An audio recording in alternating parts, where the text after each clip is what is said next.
live. This is James Maduke speaking, trainingsites.io, and I got a fun one for you today. What am I talking about? Most people have a lot of trouble coming up with an idea for a course, let alone creating them. And today I'm going to show you a simple way that you can create 52 courses a year or a course a week. Now that's the goal that we've got set here, and I'm going to show you how we're going to do it. And I'm going to share with you up front a way not to do it and how the way you've probably be told and why it doesn't work. So how does all of this fit in? One of the things that we're doing here, just to be aware, is that we do these live sessions all the time, once or twice a day. And this time I'm standing at my desk as opposed to sitting. So if I get lost somewhere in the camera or the sound's a little bit off, bear with me as we work it out and I do some more standing. Now, why am I standing? You're probably wondering. Well, the thing is that when you get into these courses and you get into doing live sessions, you get kind of limited when you're just sitting down and actually communicating with your body, with your hands, things that you don't normally think of.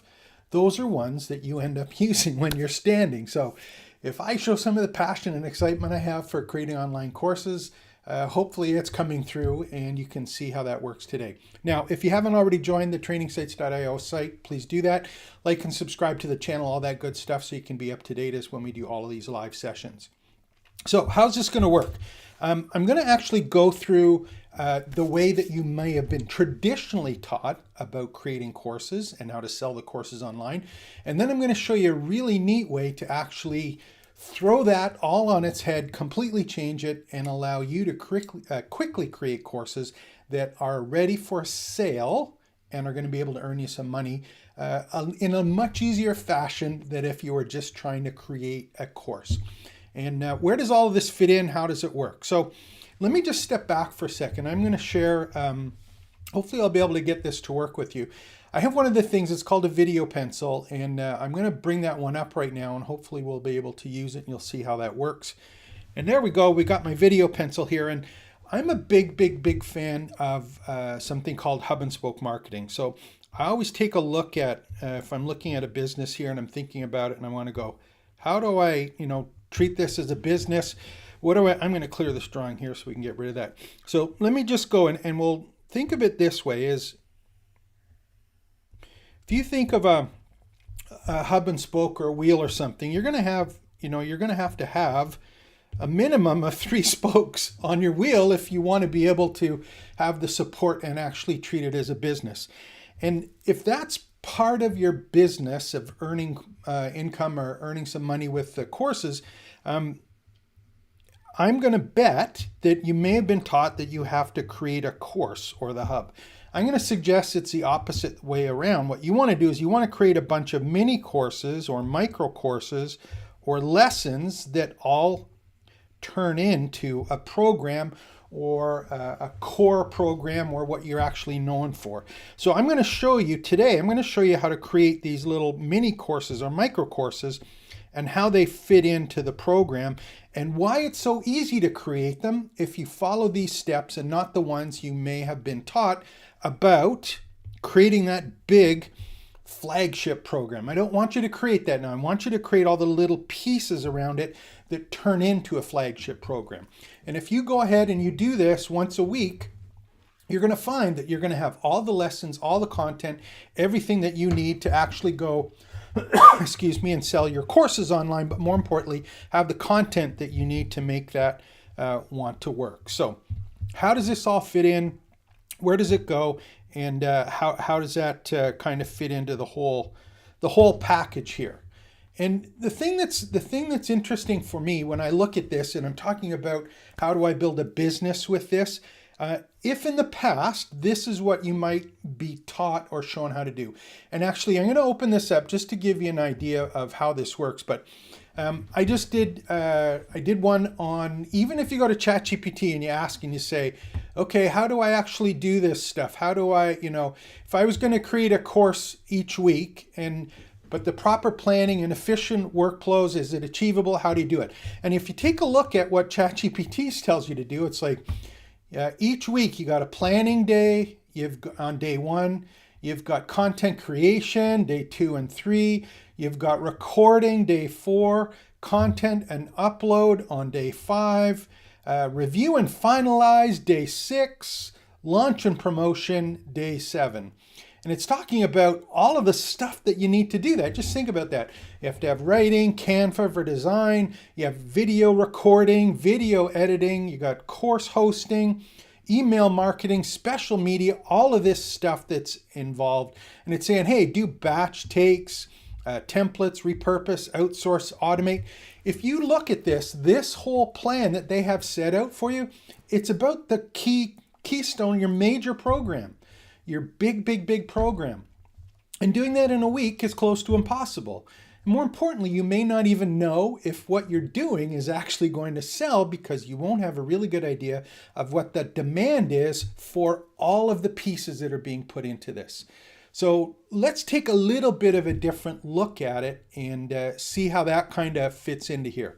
So I'm going to go back to our little video pencil. I'm going to share something with you as if you, when I was really taught this, I was taught, or sort of the big focus was on SEO.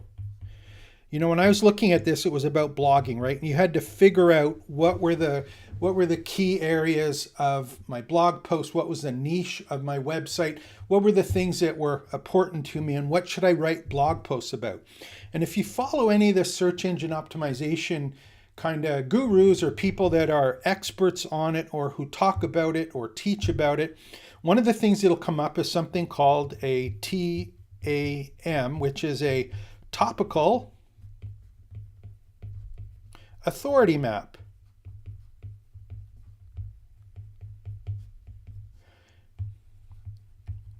So you've got a topical authority map, and this whole thing is to give you, if you're going to be an expert on a subject or share all of your knowledge about a particular area, you want to have a topical authority map. And kind of the topical authority map, I have a whole other series of videos on this.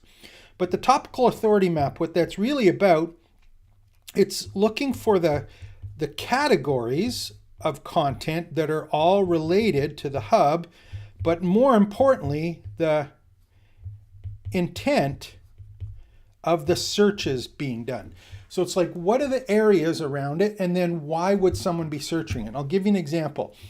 We have a project called My Pickleball Friends, which is all about pickleball. And that pickleball, big picture pickleball, has stuff like places to play, how to play, clothing, injuries. Those are all areas or categories around that major topic, right? So each of those particular topics has a search intent or a reason someone would ask questions or have problems or things that they would want to know about those, right? So if I was looking on equipment, it might be, what is the best kind of paddle to use? What are the different kinds of paddles to use? What are the regulations on the size of a pickleball paddle? Might be shoes. Are there specific shoes for paddleball? Is there specific clothing? Which ones do they get? Where do I get them? What are they for? What are the rules or regulations? So each of those little categories also has who, what, where, when, how, and why questions around it. So we've got categories, we've got search intent, and then we've got the who, why, when, where, the 5 W's and the how part all around that. So we have that topical authority map, that complete package of all of the questions that people have. Having said that, what do we do with it now? That topical authority map, that big package that you have that has all of that stuff there, that listing of questions, if you go through that, you're going to have hundreds of questions.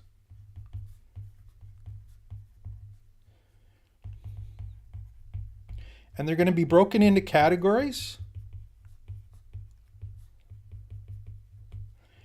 And you, as the expert, you're curating those. You just have to worry about what is the sequence or the process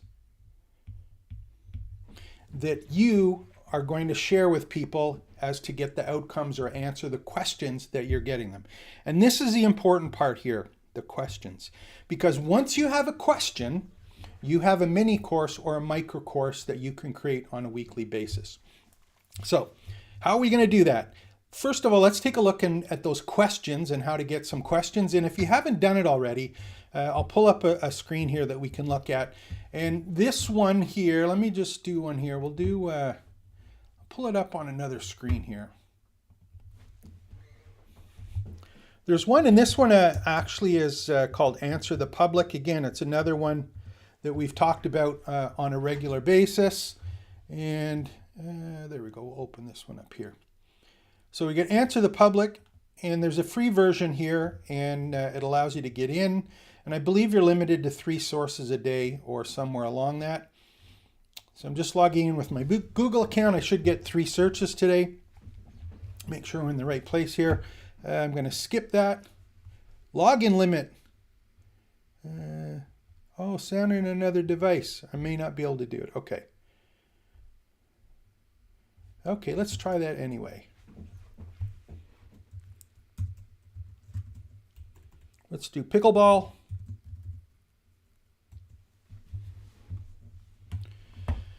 Okay, there we go. Pickleball. What it's doing is it's going to give me all of the questions, the related information around pickleball. And this is a great place to start because, in fact, it does give you some ideas on highly searched, average searched, lower searched. And these are all the questions about pickleball. And if you go through this, again, this is something free. It's something to play around with. You've got, in this example, all of the dark ones. See the dark ones here? Why the pickleball name? Why is it so popular? And these ones are all about the whys. You've got the who plays pickleball. We've got where do you play pickleball? When do you play pickleball? What is pickleball? What pickleball paddle is right for me? What paddle do the pros use? What pickleball paddle to buy? Where do I buy? So you got a whole bunch of questions there that are basically coming up for people interested in pickleball. And these are the presuppositions that are used with the word pickleball. Keep on going, comparisons. Going through and you can see some pickleball versus tennis, pickleball versus badminton. Tons of these here. So you can go to Answer the Public. You can go through these quickly and you're going to get a listing of questions or a listing of areas that are important to the potential target market that you're helping out that you may happen to be an expert in. And from there, what do you do with that? Well, you're going to make a list of all of these and you're going to build out that topical authority map that I was talking about. And I think I have one here just to give you an idea of how one would work. And let's just pull this one over here. Hopefully you can see it. This is one that I did quickly. So here's one. What are the top 100 questions that people have about creating online courses? And what I did with this one is this is just a simple ChatGPT prompt. And again, not a great prompt, and it's not the conversation that I normally recommend. I just did this so that I can show it to you. But it's got planning and conceptualization, content creation, how do I pick the platform, marketing and sales, your online courses. So you can see that there's 100 different questions that real people have about, in this case, creating online courses. And what do you do with this? You're in a position now where you can take each one of these. What technical skills do I need to create an online course?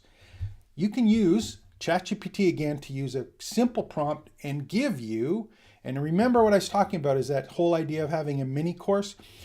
If you have not a big program, if you have a mini course, which has anywhere from 3 to 7 kind of topics broken down into that process or a sequence that helps people or guides people through the answer, you now have a simple course that you can publish on a regular basis.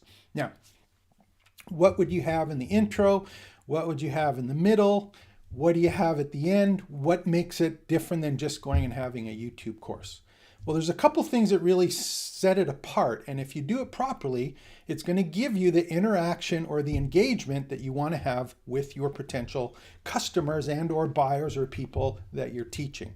The first thing is if you can put quizzes or get quizzes that ChatGPT creates for you in your learning management program or software that you're using to deploy or actually deliver those courses, include quizzes in them. You can also include handouts, and whether that's a document, a PDF, a Word document, a form, a checklist, something that relates to it, you've now got the opportunity to include some additional learning material in it. You can also create a transcription very quickly using some other AI tools like GLASP, or even use regular ChatGPT now from the video and get a complete transcription of the video or something that you've done talked into the camera.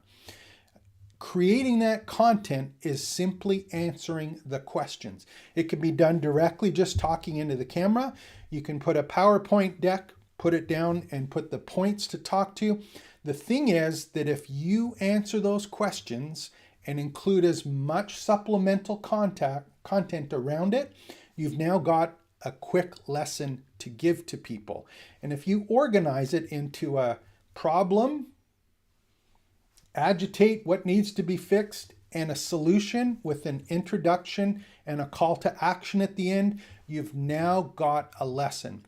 And think of it as a mini YouTube video. And in fact, a lot of times you will see it as a YouTube video in a playlist where they've got a set of different YouTube videos that are all connected to each other. That's what I want you to do, is think about creating these questions that you're getting from Answer the Public and ChatGPT, the ones that your customers are asking, put them in a sequence and just answer them quickly and add them as a mini course or a micro course and save that content.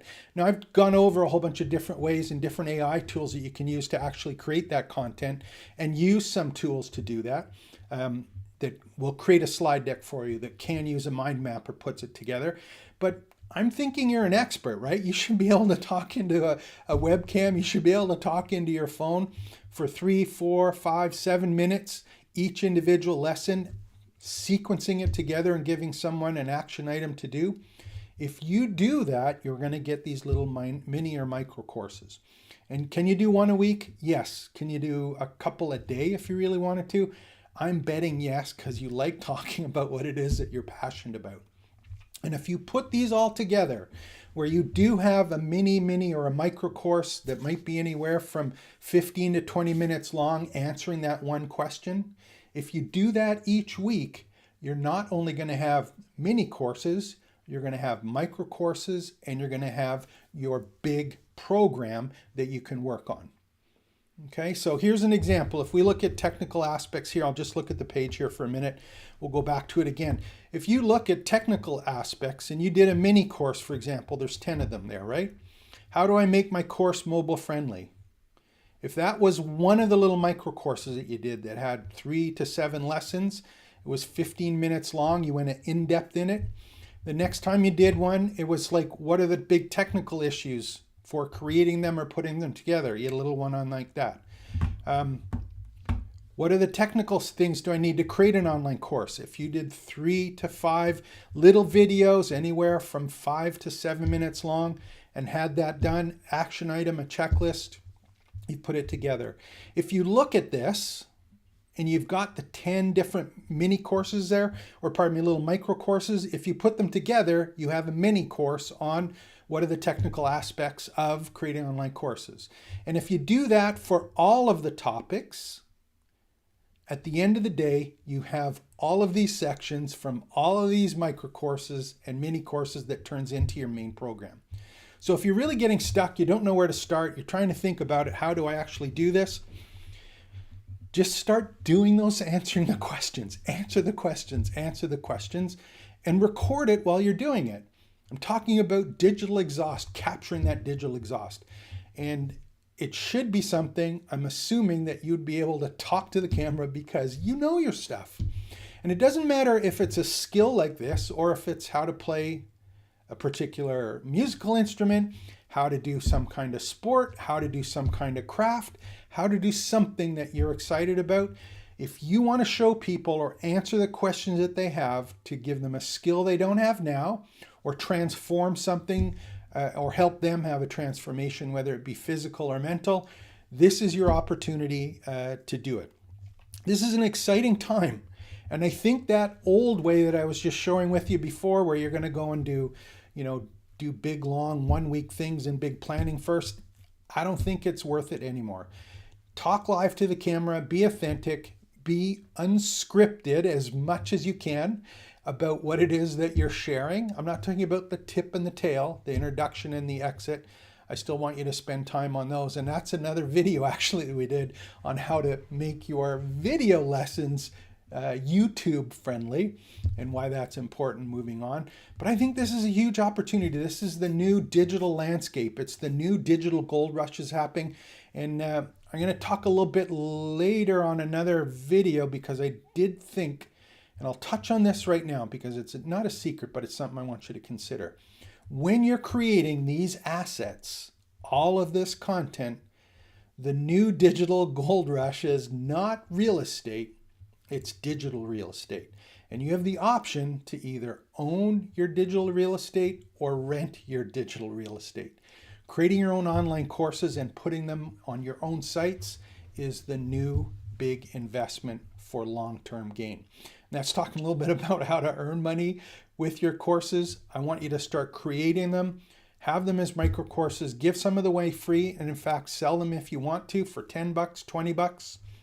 Because they're answering a question that people have. So hope you enjoyed this. Like and subscribe to the channel. Visit trainingsites.io. Come and join up. We do two things at that site. We do all of the work for you. So if you want us to build your training site, help you build your courses with your content or create your courses for and with you, we build the sites, we manage the sites, we'll even do the marketing, things like social media, email marketing, automations, and help you with some YouTube videos as well. So hope you enjoyed this. Take care. Expect the best. We'll be back with some more great content each and every day as I come up with it, and hope you enjoy it. If you have any comments, put them below, and we'll do my best to answer. And if you don't think I'm right, let me know too. Let's have a talk about it. Okay? Take care. Expect the best.